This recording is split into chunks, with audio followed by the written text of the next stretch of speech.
sandalawan. At mga kapatid,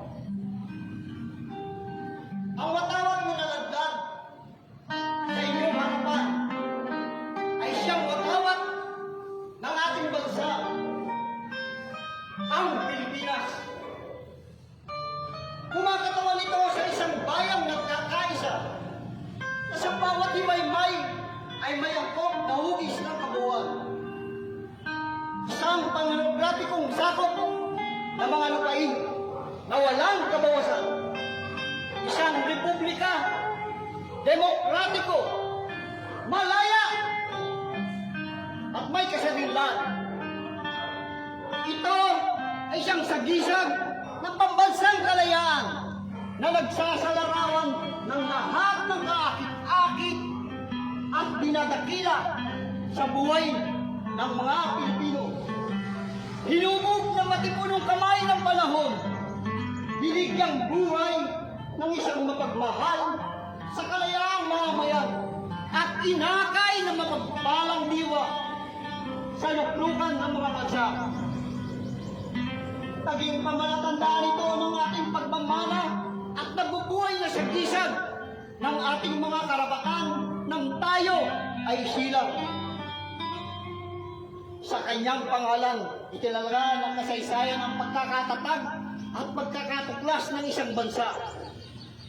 Ang kaluluwa nito'y mabubuhay hanggang sa wakas ng panahon at ang kanyang matatayog na adhika ay matatapos lamang kapag ang mga bansa at ang mga lahi ay magmaliw ng ganap.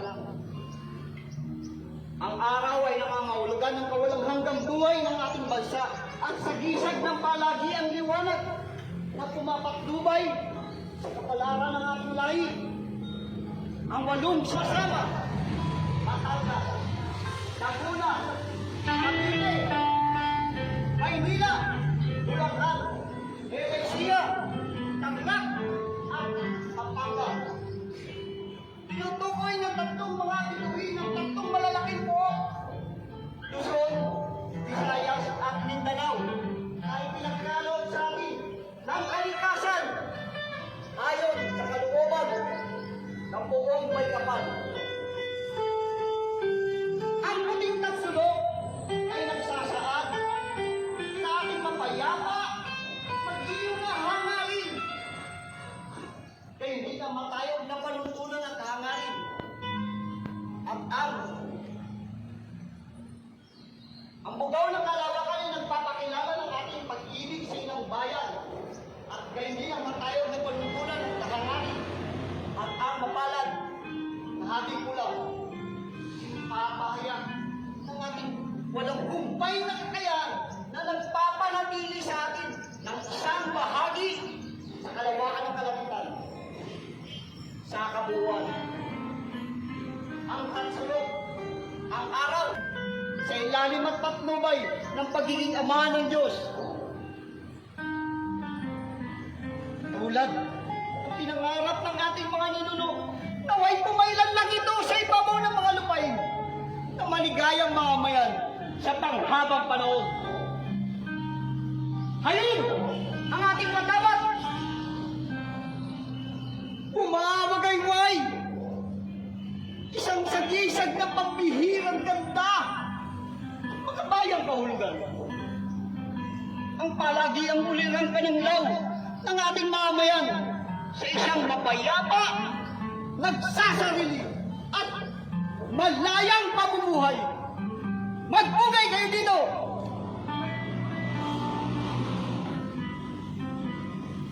Sapagkat ito ang kabuong ganap ng kaligayahan ng ating mga ninuno sa panahon ng siklong nagdaan. Hagkan ninyo ito! Sapagkat ito ang watawat na magigiliw ng mga anak ng ating Sinara Sulaiman at Maria Clara. Damhin ninyo ito sa inyong mga dibdib. Sapagkat ito ang banal na watawat na minumudya nating Pilipinas. Ingatan ninyo ito sa inyong mga puso. Sapagkat ito ang palatandaan ng ating mga kapatid na nagbuwis ng buhay para sa kapakanan ng ating bayan. mahalin ninyo ito. Sapagkat ito ang walang kasing halagang alaala ng ating bansa na mananatili pakailanman sa lahat ng magiging katayuan natin sa buhay. Igalang ninyo ito ng lubusan.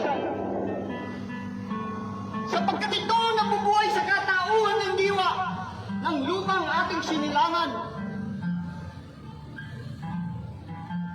Pintuhin ninyo ito. Pintuhin ninyo ito. Sapagkat ito ang banal na tibabal na pinagtakip sa duguan at luray-luray ng ating mga kawal at kapulisan sa pakikipaglaban sa kriminalidad, terorismo, droga at nanliligalig. Magpala at ialay ito sa may kapal. Sapagkat ito ang bunga ng pagpapakasakit ng ating mga bayaning namamayapa na sa pagtiwala sa makapangyarihan Diyos at sa makataong katarungan upang ang matawad na ito'y mapamalagin sa inyo, sa inyong mga anak, at iaanak pa ng inyong mga anak, luwalhatiin at lalong higit pang pagpalain ng ang mga nangamatay sa kapakanan nito.